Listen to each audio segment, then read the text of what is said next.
Alright, I think we are good and going.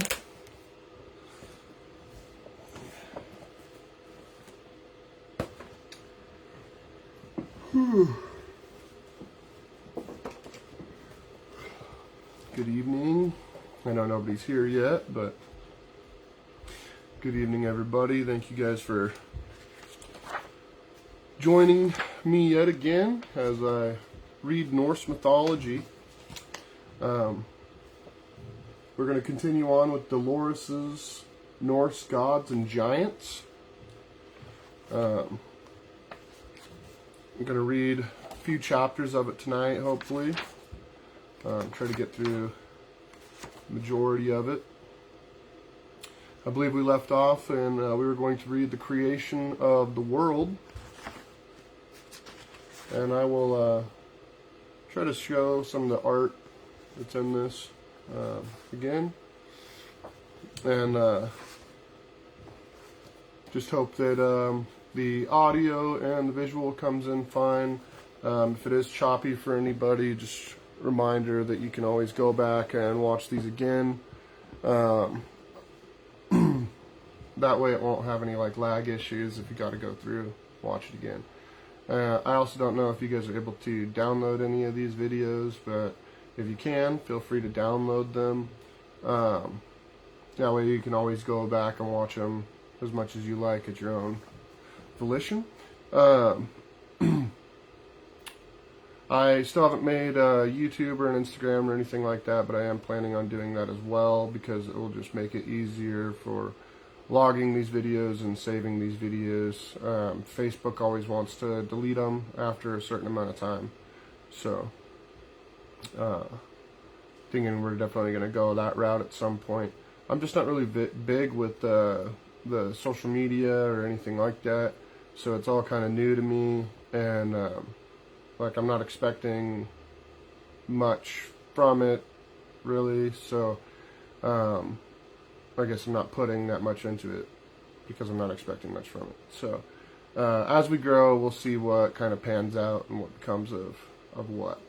I am planning on doing some other videos moving forward, getting more education your guys' way on kind of how to practice, how to do other things like that. Life's just been very busy. I was doing a bit of temp work with a friend of mine, Adrian. He joins in and watches these videos often. But it was just it was really taxing on me mentally and other things like that, and it wasn't really something that I want to continue to do. So I'm just gonna stay at home for the time being. Just take care of the house and the kids for a little while I search for something that works for me. But moving on, we'll get started. Starting with the creation of the world.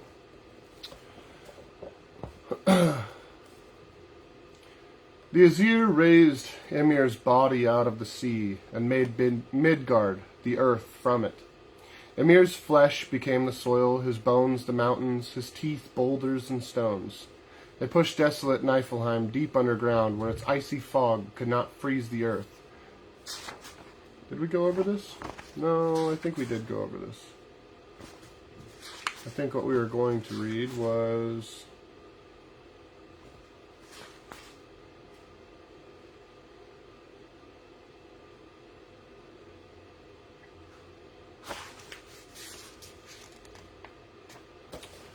No, sorry.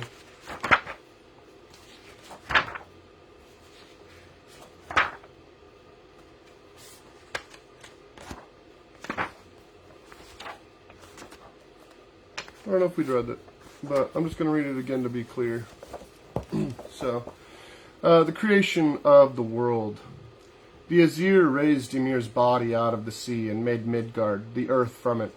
Ymir's flesh became the soil, his bones the mountains, his teeth boulders and stones. They pushed desolate Niflheim deep underground where its icy fog could not freeze the earth. And over land and sea they set Ymir's huge skull as the dome of the sky. so the sparks from Muspelheim would not set the new world afire. They caught some of the sparks and fastened them to the dome, and these became the sun, the moon, and the stars. Still there was neither day nor night, for the sun and the moon did not move. They were fastened to their places. So Odin, Honir, and Lodir made 2 teams of horses, put the sun and the moon each into a cart behind them, and set the horses trotting across the sky. First came the moon. The manes of his horses were covered with hoarfrost, and the icy crystals spread a silvery light over Midgard, the earth. Then came the sun. She was so bright that she bathed the earth with golden light, and she was so hot that the Aesir had to tie bellows to the flanks of her horses to keep them from being burned. But the Jotuns and Trolls were creatures of darkness. They hated the light. Some of them could change their shape at will, so 2 of them, disguised as wolves, sprang up on the dome of the sky. They ran after the sun and the moon, trying to catch and devour them, and the horses ran for their lives. They ran round and round the sky, always with the wolves at their heels, never daring to pause. And so there were noon and dusk and dark and dawn on earth. Related to the Aesir were some other gods, the Vanir gods. They lived in a neighboring world, Vanaheim, and ruled over rain and soft winds. They sent gentle showers to earth. As rain fell and the warm rays of the sun shone on Ymir's gray bones, the stubble of his beard sprouted as green grass and spread over valleys and glens. His hair grew into deep forests. Birch, ash, and oak unfolded their leaves, and forests of pine and fir grew dense and dark. It was a beautiful, fresh green earth, and now the Aesir began to people it. I think I did show this last week. I think I read this part, but it shows day and night, and the wolves chasing after the sun and the moon, and dead Ymir turned into our earth. First, they made the light elves, shining creatures, bright as sunbeams and light as leaves. They were gentle and good and flew about on gossamer wings. Their homes were not on earth, but high up in the air in the shimmering world of Alfheim, which the Aesir gods made for them. There were worms burrowing deep underground in Ymir's ore-laden veins. The Aesir changed these into gnomes and gave them tools to mine the precious metals. Soon the caves rang with the sound of hammers and chisels. The gnomes were not friendly. They were grumpy and tricky little men who hobbled along and spoke with shrill, echoing voices. Their faces were pale as mushrooms, for they lived underground, and the sun never shone upon them. But they were marvelous miners and smiths, and they kept the Aesir well supplied with gold, silver, and iron. When the Aesir made sprites and spirits to inhabit the land and the sea, and care for every hillock, every mountain, every lake and waterfall. And last, they made fish to gambol in the sea, birds to soar in the sky, and animals to run about and prowl in the fields and forests. The Aesir looked around, and they were pleased with their work. They had animals to hunt and fish to catch. The only thing they did not have was someone who would worship them, so they decided to create man. But how was he to look? Now we go to the creation of man. One day, as the 3 young Aesir walked along the seashore, their eyes fell upon 2 little trees, an ash and an elder, standing side by side. In these 2 trees they saw the makings of mankind, straight as gods and tough as wood.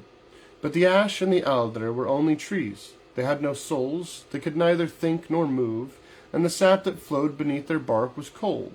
So together the 3 gods blew life into the trees. Odin gave them souls, Honir gave them the will to think and move, and Lodir gave them feeling and warm red blood.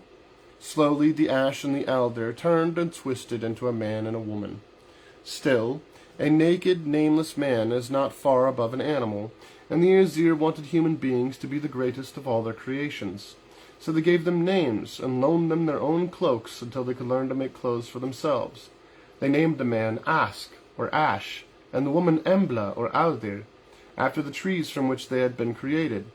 As a birth gift, they gave them the whole earth for their home, and to protect them against the onslaught of the wild Jotuns in Jotunheim, they made a fence of Ymir's eyebrows and placed it around the earth. Then the three gods made a home for themselves high up above the tallest mountains, and set up a shimmering rainbow as a bridge between Earth and Asgard, their home. From Asgard they watched over Ask and Embla and all their children. The first descendants of Ask and Embla were not handsome. Their skin was rough like bark, their joints gnarled. They ate wild plants, hunted animals with clubs, and wrapped themselves in furs to keep out the cold. They lived in hovels with no manners at all, and their eyes were downcast and dull. Their grandchildren were better in every way. They tilled the soil, lived in houses, sailed the seas. They ate well-baked breads and dressed in sharply clothes, and their shoulders were broad, their cheeks rosy, and their eyes lively. Their great-grandchildren were finer still. They were fair and handsome, and sat at leisure in great halls, dressed in fine woolens and snow-white linens.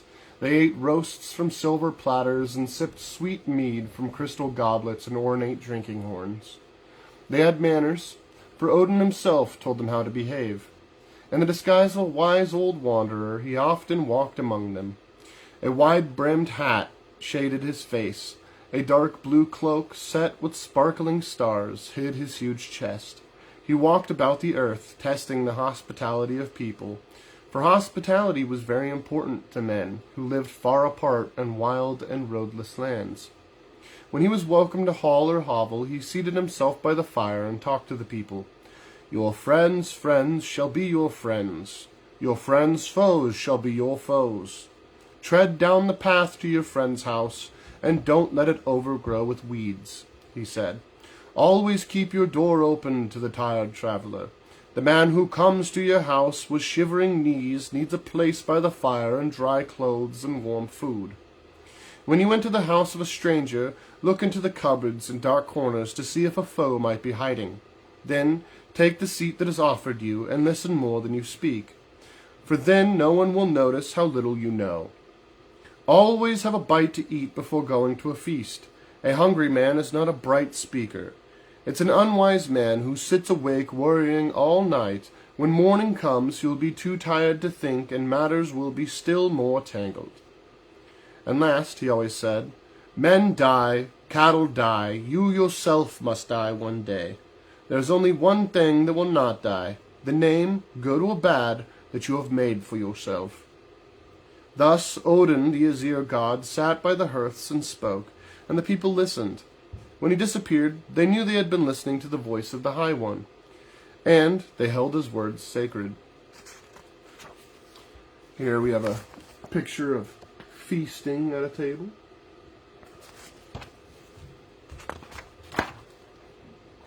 The human beings were thankful to the gods for having created them and for sending sunshine and rain to their fields, and they sacrificed to them and worshipped them in sacred groves and sanctuaries. The Aesir, in turn, were fond of mankind and watched over them and protected them against the Jotuns. But it was three Fays of destiny, the Norns, who decided the fate of every human being. Their names were Urd, Verdandi, and Skuld. And they knew what was, what had been, and what was to be. To every newborn child they willed a life of luck or a life of misery, a short life or a long one. For the Norns spun a thread of life for every human being. Mostly it was a gray, coarse thread, but for farmers and freemen they sometimes spun a finer thread in a brighter color, and once in a while for a hero or a great prince they'd spin a thread of gleaming gold. Nobody knew where the Norns had come from, or whether they were fairies or of the Jotun race, but even the Aesir had to bow to the will of Urd, Verdandi, and Skuld, for the Aesir were not immortal gods. They too must die when the Norns decreed it, like everybody and everything else. Yggdrasil, the World Tree. The three Norns lived at the foot of an enormous ash tree which grew right from the middle of the earth. It was so tall that its top touched the vault of the sky. Its branches stretched out over all the earth. As long as the ash tree stood, the world of the Aesir would last, for it was Yggdrasil, the World Tree. On the topmost branch of Yggdrasil, an eagle sat and fanned the air with his wings, making the leaves rustle as if they were breathing. With his sharp eyes he scanned the four corners of the world, and a little bright-eyed hawk perched on his beak, helping him to keep watch. While the eagle was guarding Yggdrasil, a dreadful dragon lay far underground in dismal Niflheim, gnawing away at its roots. It was Nidhogg, the dragon of destruction, trying to destroy the world tree. Ratatosk, a busybody squirrel, scampered up and down the tree, carrying abuse back and forth between the eagle and the dragon. Many creatures made their homes in the tree, and it suffered much damage. Worms bored holes in its bark, deer nibbled at its foliage, and all the birds in the world built their nests from its twigs. Still the world tree thrived, because the three Norns cared for it. At the foot of the tree there was a sacred pool with snow-white swans swimming on it.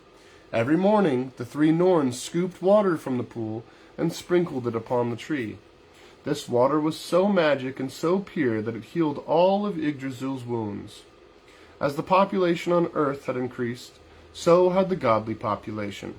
Odin, Honir, and Lodir had taken for their wives many beautiful Jotun maidens, who had made them the fathers of strong young gods and lovely goddesses. Odin himself was the father of 9 of the great new gods. They were Thor, Baldir, and Hod, Tyr, Heimdall, and Bragi, Hermod, Vidir, and Vali. They were all high and holy, but Odin came to be first among the Aesir. To gain greater power, he hanged himself in Yggdrasil's windswept branches. Odin sacrificed to Odin. For 9 nights and 9 days he hung there suffering in silence, staring at the twigs strewn ground without closing an eye. On the 9th night he saw that the twigs that dropped from Yggdrasil fell into shapes which spelled out words and symbols. Thus he discovered the magic of the runic letters, which he would share with the Aesir and wise men on earth. Whoever could master the runic alphabet and carve the magic letters on wood or stone possessed great powers. Through reading and writing, men could now send their words to others who were far away. They could even share their thoughts with those who were not yet born. But the runes were dangerous, too. There were evil symbols that witches and sorcerers sometimes used to put a spell on a man or on his cattle. When Odin came down from Yggdrasil, he was the All-Father, the father of Aesir and men, wisest of them all. His 2 brothers, Honir and Lodir, with whom he had created the world of the Aesir, faded into the background to make more room for him. And all the other Aesir turned to him for advice, just as children turn to their father. From then on, Yggdrasil was Odin's sacred tree. The sacrifices made to him were hung from its branches, and it was at the foot of the great tree that he gathered the other Aesir around him every morning. There they sat in council and loudly debated what was just or unjust, and decided the course of Asgard and Earth. Everyone had his say, and when a matter of great importance was debated, even the Asnir, the goddesses, were called in. When the council was over, they mounted their horses and rode upon the shimmering rainbow bridge to Asgard, their home, above the clouds. Flimsy as the rainbow bridge looked, it was the strongest of all bridges. The Aesir had made it with great care to keep the frost giants away, for the red in it was glowing fire that burned the icy feet of Jotun and trolls.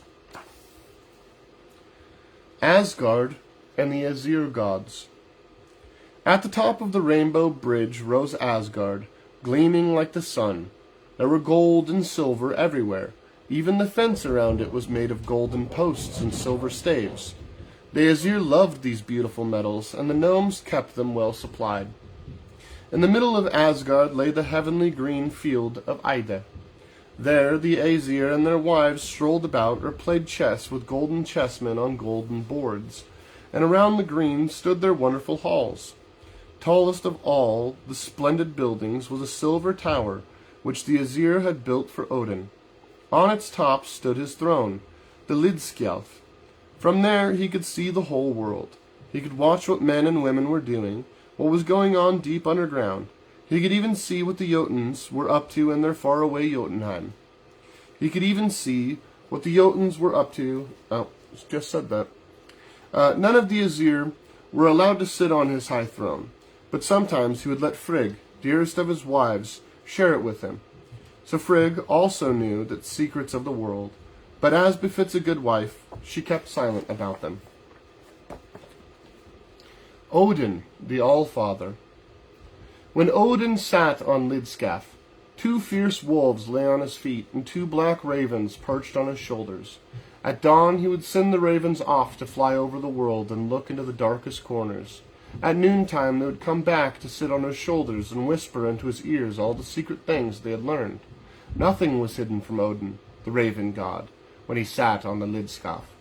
But when Odin peered into the farthest reaches of Jotunheim, he could see a gigantic eagle sitting at the northern edge of the world. The eagle was really a Jotun in disguise, and he was the maker of storm winds. When he lifted his huge wings, the north winds blew out from under them, and when he flapped them, icy storms howled over the world. As the bitter blasts swept through the bleak halls in Jotunheim, the Jotuns broke out of their ice-bound realm and rushed against the earth, pelting the valleys with snow and rolling blocks of ice down from the mountains. For the wild Jotuns hated men as much as they hated the Aesir, and always tried to destroy them. But Odin saw one Jotun named Mimir, who was wise and not wild. He was the owner of a magic spring that welled up where one of Yggdrasil's roots ended in Jotunheim. It was the Well of Wisdom. In it lay hidden all the knowledge of the age-old race of the Jotuns, and Mimir, who quenched his thirst at the well each morning, was the wisest of the wise.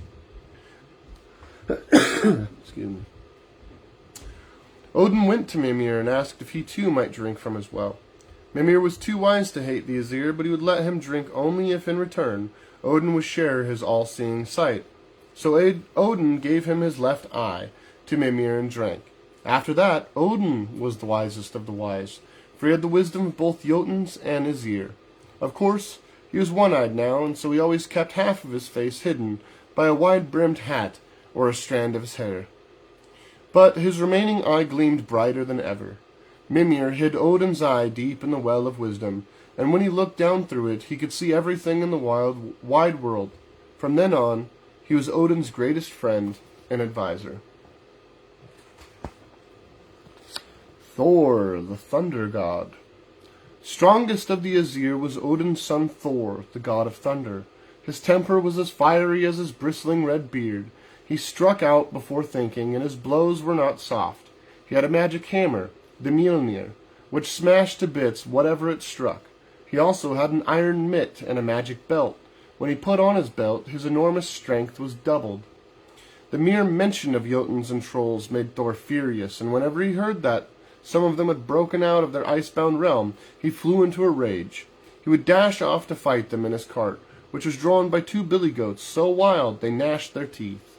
Lightning flashed from their hooves, and the heels of the cart thundered over the leaden clouds.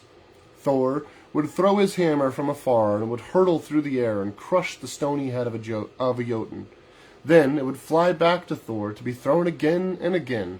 It was red hot, but Thor could catch it with his iron mitt. At home on Asgard, Thor was kind and good-natured. He was very proud of his 2 sons, Magni and Modi, who were almost as strong as he was, and he adored his golden-haired wife Sif. He loved to give big and noisy feasts in his hall, which was enormous. Room opened upon room. Altogether there were 540 of them. There, by the long fires, his guests gorged themselves with food and drink. Thor was a glutton himself and thought nothing of eating a whole roast ox and a couple of salmon, and washing it all down with kegs of sweet mead. The Aesir depended greatly on Thor. They had only to call his name, and there he was, no matter how far away he had been. The Aesir called him often. Without him, the Jotuns might well have won over them. Loki, the god of the Jotun race. When Odin was still young, before he had hanged himself on Yggdrasil and drunk from the Well of Wisdom, his eyes had fallen on a Jotun named Loki. He was graceful and handsome, not uncouth and misshapen like most of his race. Many Jotuns could change themselves into wolves or eagles, but Loki could take on any shape he wished, even female ones. Nimble-witted and bright, full of clever ideas, Loki was like a flickering, shining flame, and Odin was so taken with him that he had asked him to be his blood brother. Loki gladly accepted the offer, so each cut a small vein in his arm, and letting their blood flow together, they solemnly swore to be as true brothers from then on. They would stand by each other, defend each other, and never accept a favor unless it was also offered to the other. Thus, Loki, the Jotun, became one of the Aesir and moved up to Asgard, where the great and holy ones welcomed him. Thor especially liked to have cunning Loki at his side, for Thor was not quite as quick-thinking as he was fast-acting. Loki helped him out of many a scrape, but he also got him into some. Odin gave Loki one of the goddesses, Sigrun, for his wife. She was loving and kind and very patient with her fickle husband, but in Jotunheim Loki had another wife, the dreadful ogress Angrboda. She was a better match for him, for as the Aesir soon found out, Loki was really vicious and spiteful. He loved to play mean tricks, and it didn't matter to whom he tricked. Neither Aesir nor Jotuns could trust him, and he was always causing trouble. But Loki was so quick-witted and honey-tongued that the Aesir always forgave him his misdeeds. Besides, Odin blood flowed in his veins, and no one dared to harm him. The story of Sif's golden hair. Fortunately for the Aesir, Loki's mean jokes sometimes came back on his own head. Neither Odin nor Thor would have been so powerful had it not been for the dreadful thing Loki did to Sif, Thor's wife. All of the goddesses were lovely, but none had hair as beautiful and golden as Sif. Her hair gleamed as brightly as a field of ripe barley when lightning flashed over it, and indeed it was she who had made the seeds ripen to golden grain, after Thor's thunder showers had made them sprout. Great was Thor's horror when he woke up one morning and saw a cropped head next to his. During the night, someone had snuck in and had cut off all of Sif's beautiful hair.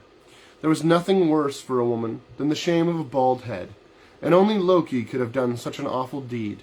In a fury so wild that sparks flew from his beard, Thor stormed at Loki, threatening to break every bone in his body. "Spare me!" cried Loki, "and I promise that I will make the gnomes forge new hair for Sif, and that of real gold." Thor let him go, and Loki ran off. He rushed deep into underground to the sons of the gnome Ivaldi, who were famous for their fine work. Like all gnomes, they were ornery and cross and hated to do favors for anyone. But Loki knew how to sweeten their ill humor with flattery, and before long they promised to do whatever he wished. "Make the Aesir marvel," cried Loki. "Use all your magic powers and all your skill as smiths and forge a head of golden hair that will grow on Sif's head like real hair. Then fashion a sharp spear that will never miss its goal, and if you can do it, make a ship that can sail over land and sea." Loki knew that all the Aesir were really angry, and that he must bring more than Sif's new hair to be forgiven. The son of Ivaldi went to work. They drew magic circles, they led spells, they mumbled incantations, and they spun hair for Sif out of gold. With equal skill, they forged a magic spear and a flying ship made from thousands of tiny slats. Loki's laughter crackled like the fire in the gnome's forges as he ran up to Asgard with the gifts. As Loki had expected, Thor's angry face lit up when he saw the golden hair take root and grow as soon as he put it on Sif's barren head. It was even more gleaming and golden than her own hair had been. Loki gave the spear to Odin, who called it Gungnir. Odin was very pleased to have a spear that could not miss its goal, and all the Aesir admired it. But the ship was most wonderful. The gnomes had forged it so skillfully of so many little pieces that it could fold up to fit into a pouch. Still, it could be big enough to carry all the Aesir and all their gear, and the ship, the Skidbladnir, was so wrought with magic that the winds were always ready to change and fill its sails. Of course, having these marvelous gifts, the Aesir forgave Loki. They even praised him for getting such fine work out of the grumpy gnomes. And Loki strutted about bragging loudly that no smiths in the world could equal his friends, the sons of the gnome Ivaldi. A gnome named Brock heard his words. He was outraged, for he was sure that his brother Sindri was the finest of all smiths. Brock rushed up to Loki, screeching angrily, "I will bet my head against yours that my brother Sindri can forge more wonderful things." Loki readily accepted this bet, and Brock hurried to his brother's smithy deep underground. "Brother Sindri," he moaned, "I have bet my head against Loki's that you are the best smith in the world." "That I am," said his brother, "and you will not lose your head as long as you can keep the bellows going with both hands so that the fire in the forge is red hot. In the meanwhile, I shall use my skill and draw my magic circles. Then we shall see what happens." With that, Sindri put a lump of gold and a pigskin on the forge.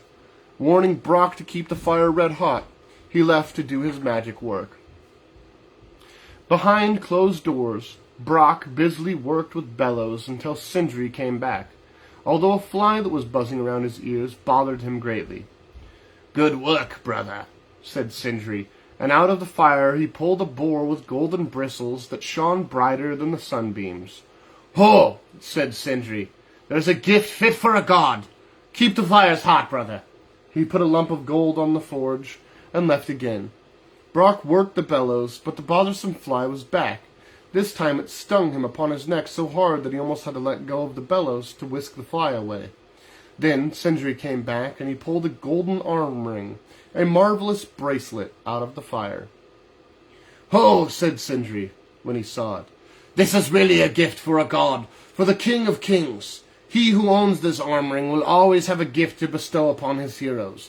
For every 9th night, 8 bracelets as heavy and rich as the first will drop from it." "Now, brother, whatever happens, keep the fire hot," said Sindri, and this time he put a lump of iron on the forge and left. Again the fly came buzzing, and now it settled between Brock's beetle brow and stung him so hard that blood trickled into his eyes. For a second he had to stop pumping the bellows to wipe away the blood. Sindri rushed in. "Brother!" he wailed. "Why did you let go of the bellows? Now you are lost." But when Sindri looked into the fire, his face brightened. "Oh, it isn't so bad after all," he said. "I wanted to make a thunderbolt hammer stronger than anything in the world. The head is perfect, the handle a bit short, but it will do in the proper hand." And he pulled a red-hot hammer out of the forge. It was Mjolnir, the thunderbolt. When the bothersome fly saw the hammer, he took off at once. Of course, the fly was Loki in disguise, trying to spoil Sindri's work. Brock hurried up to Asgard with the treasures his brothers had wrought, and the Aesir marveled when they saw them. That was how Odin got his priceless arm ring, the Draupnir. To Frey went the golden boar, which shone like the sun when he rode it, through the summer sky. To Thor went the magic hammer, Mjolnir, which broke whatever it hit and never got lost, for it always flew back to Thor's hands. It did not bother Thor that the handle of the red-hot hammer was a bit short, for his iron mitt kept his hand from being burned. The Aesir judged the Mjolnir the greatest of all marvels. Brock had won the bet and was free to take Loki's head. Loki tried to slip away, but Thor went after him, caught him in his firm grip, and brought him back. As Brock drew his sword to cut off his head, Loki cried out, "Wait a bit, Brock. I bet my head only, and so you have no right to touch my neck." The Aesir had to agree. He had bet only his head, and as there was no way for Brock to take it without touching his neck, Loki kept his head. However, he did not get away unpunished, for Brock clumped his head with one strong arm and sewed up his mouth with a leather thong. Loki could not say one word, and nobody could undo the stitches for him. At last he tore his mouth open so hard that the thong broke, but for a long while he had a very, very sore mouth.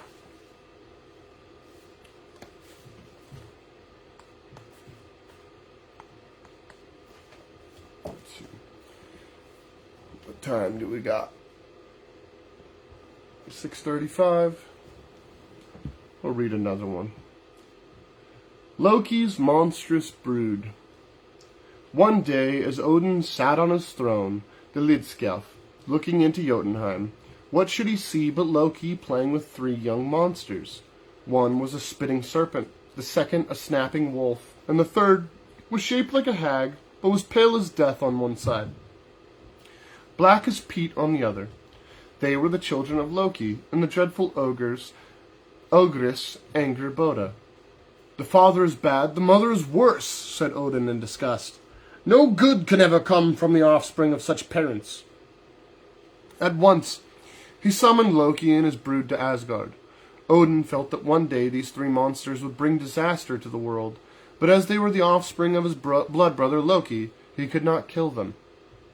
He could only put them where they would do the least harm. So he flung the serpent into the ocean. It sank to the bottom and grew until it lay in a circle around Midgard, the earth, with its fangs biting into its own tail. It was called the Midgard serpent.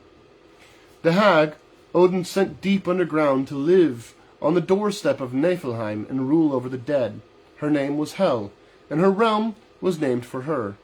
Gravely she welcomed all who had died of sickness or old age, but she did nothing to make her guests happy in her vast hall. The walls of the halls were a wicker work of winding serpents. On the roof sat a soot-blacked cock, who never crowed but was silent as death. Pitfall her doorstep was called, sick bed was the name of her lair, her knife was called hunger, her platter starvation. A high fence surrounded her realm, and her howling hound Garm stood chained at the gate. Once in a while she left her gate open, and then the dead people roamed all over the earth, to the horror of the living. Beyond Hell lay Niflheim, a still grimmer place, where those who had been really wicked were thrown. The most terrible spot in all of Niflheim was a whirlpool where the dreadful dragon Nidhogg lay chewing at the deepest roots of Yggdrasil, the world tree. Fenris, the wolf, the third of Loki's monstrous offspring, was dragged to an island in the middle of a lake, surrounded by a forest of iron trees. There he grew and became so wild that Odin decided to have him chained to make sure he could not escape. But the huge wolf had grown so strong that all the Aesir together could not hold him by force. They had to cudgel him to get the chain around him. They told him it was only a sport to test his strength and to see how fast he could free himself. Proud of his strength, Fenris agreed, and when the chains were put around him, he merely strained a bit and shook himself, and the iron links flew to all sides. Nothing but a magic bond could keep the monster tied up. So the Aesir enlisted the help of the gnomes. For once the gnomes were willing enough, because they too were afraid of the fearful wolf. They spell-caught the sounds of cat paws, the breath of fish, and the spittle of birds, the hairs of a woman's beard and the roots of a mountain, and spun them around the sinews of a bear. What made a bond that looked as fine as a ribbon of silk, but since it was made of things not in this world, it was so strong nothing in the world could break it. The Aesir took the bond and went out to the island again. At first Fenris refused to let himself be tied. He wasn't that stupid, but he was very vain. The Aesir played on his vanity. "This bond is so much stronger than it looks that none of us can break it," they said. "Come, let us tie you with it to see how well you can do. If you can break it, you will win great fame, and if you can't, we give you our word that we shall untie you." The Aesir looked at one another and at the wolf's gruesome fangs. Then Odin's son Tyr, bravest of them all, stepped forward and kindly put his hand between the frothing jaws. Quickly, the Aesir threw the magic bonds around Fenris's leg and fastened the ends of a rock deep underground. The wolf howled and growled and threw himself this way and that, but the more he tore at the bond, the stronger it became. When the Aesir saw that he could not get loose, they said, "Lie there and strain at your feathers till the world comes to an end," and left. Although they had broken their promise, they were all quite happy about the outcome, except for Tyr. He had lost his hand. The wolf howled dismally, and the slaver ran from his jaws like a river. There he had to lie, and he grew, because every day an old ogress came from the forest of iron trees and fed him. All right. I'm going to end it there. When we come back, we will read Balder, the god of light, Heimdall, the watchman of Asgard, Njord, Frey and Freya, and more. But before I end this video, I just want to say there's a lot of discrepancies with Dolores' story. It took its own liberties and has deep Christian influences. So once we're done reading Dolores, we're going to read Neil Gaiman, and then we're going to start moving into actual source material, not just people's retellings of Norse mythology. And so as we go down this journey, you might see some discrepancies, like I said, in comparison to the Dolores' stories. I only read Dolores' stories to folks whom I don't see as heathens, or I don't see as educated folk in heathenry and Norse paganism. So it's a book that I share with people that doesn't necessarily attack their monotheism, and it doesn't necessarily attack what they know or call true. And it gives them the stepping stones needed to kind of understand some of our stories, kind of understand a little bit about our gods, but it isn't our stories, and it isn't about our gods necessarily. Yes, we're telling very similar stories that we're going to repeat as we continue to go down this path together. But you'll just see things like earlier when I was reading about the creation of man. It says that Odin gave us our soul and this and that, and that's kind of like a Christian concept to me. And again, it also states things that the gods wanted somebody to worship them, and so they created man, and they created all these animals. They created the fairies and the fae. But what you're going to learn as we go down this more is that the Vanir gods, who were kind of touched on earlier, they're older than the Aesir gods. The Aesir gods refer to them as the old gods. And amongst them are two gods, Frey and Freya. And they are both the god and goddesses of the elves. So if they're already in existence and already the gods of these things, how would Odin and his brothers have made the elves? Odin and his brothers, they didn't make everything in the universe. Okay. They found a lot of it. They're more explorers of the universe that we live in than they are the creators of the universe that we live in. In the beginning, when we read about this, there was Muspelheim, Niflheim, and the Ginnungagap. And ultimately, Muspelheim and Niflheim bled into the Ginnungagap, and from that emerged the Nine Realms and the creatures within it. There's no timestamp on when this occurred.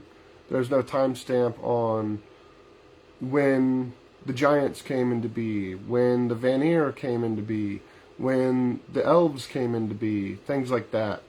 I just feel that Dolores, in their writing, took some liberties to kind of pack it all together in a neat little ball so that when you read it or try to understand it, that you just go, oh, okay, so Odin is in a lot of ways similar to the Christian God because he created the earth, he created all these things.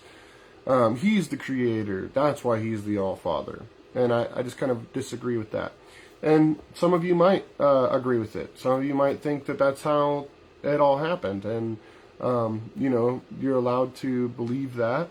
But if we ever want to, get into a healthy conversation and debate about it, we can pull from several source materials and, what we know of the history, and we're going to find kind of different answers, Our gods are not omnipotent. And for those of you that don't know what that means that they aren't all-powerful. They're not everywhere at all times. They don't see everything at all times. They can't just create or destroy whatever they want, whenever they want. They bleed. They age. They die. They have limitations. Just like me, just like you, they have limitations. And they also embody the human aspect on a plethora of grounds. And no one god is dedicated to just one thing. You know, we might say that Odin is the All-Father and he's a god of wisdom. And we might say that Thor is the strongest of all the gods and he's the god of thunder and storms. But there's other entities that control storms. And there's other entities that have strength. And, you know, it's not just Odin that is a god of wisdom. We have other gods of wisdom as well. And, you know,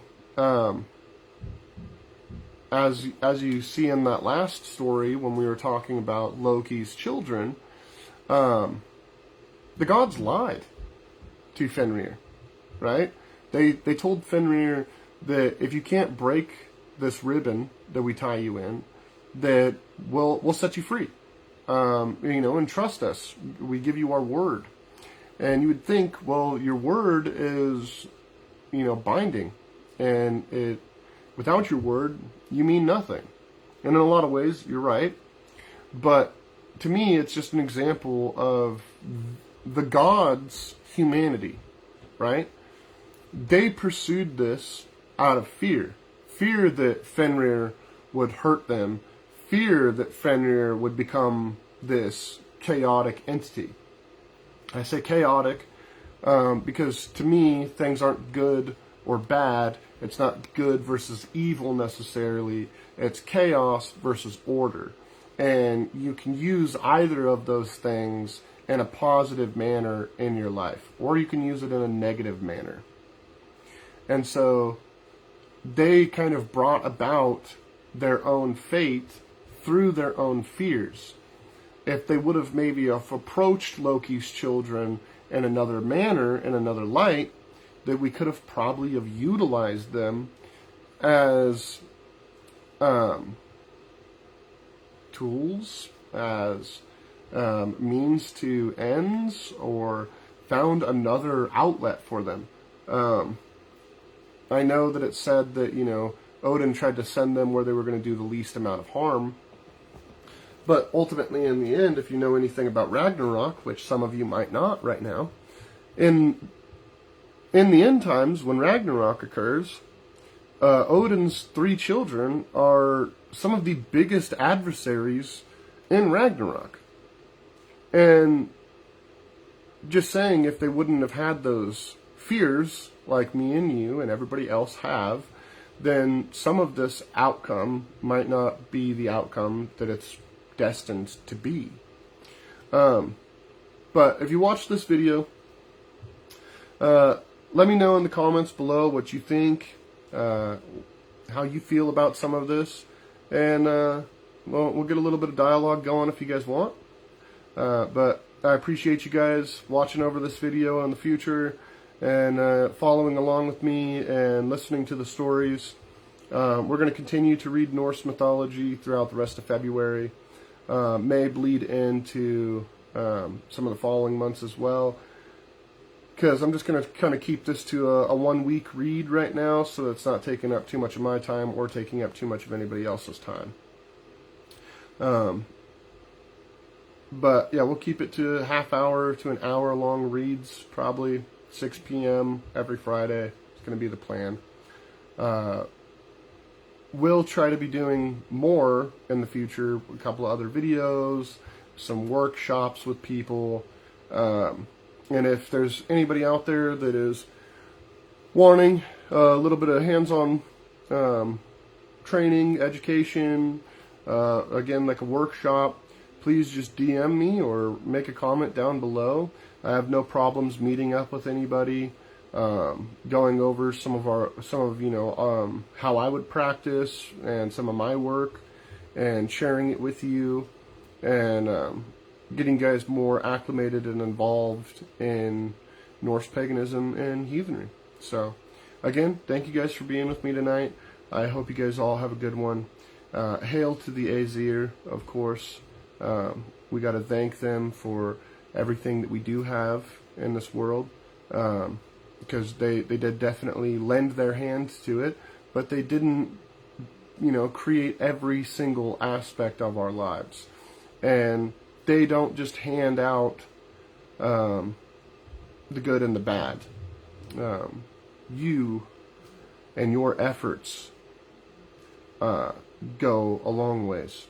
You can wish upon a star, but you got to help that star with your own actions. You can't just idly sit by and expect making a wish to just come true, right? So it's kind of very similar to that. I can pray to Odin for guidance and wisdom and things like that, but it's going to be my actions and how I choose to proceed with my issues that is going to bear the fruit that I'm looking for, right? So with that, you guys have a blessed night. Hail to all of you. Thank you guys for being here. Thanks for being a part of the Nine Realms Hearth and community. And I'll see you guys next time for more Norse mythology. Thank you.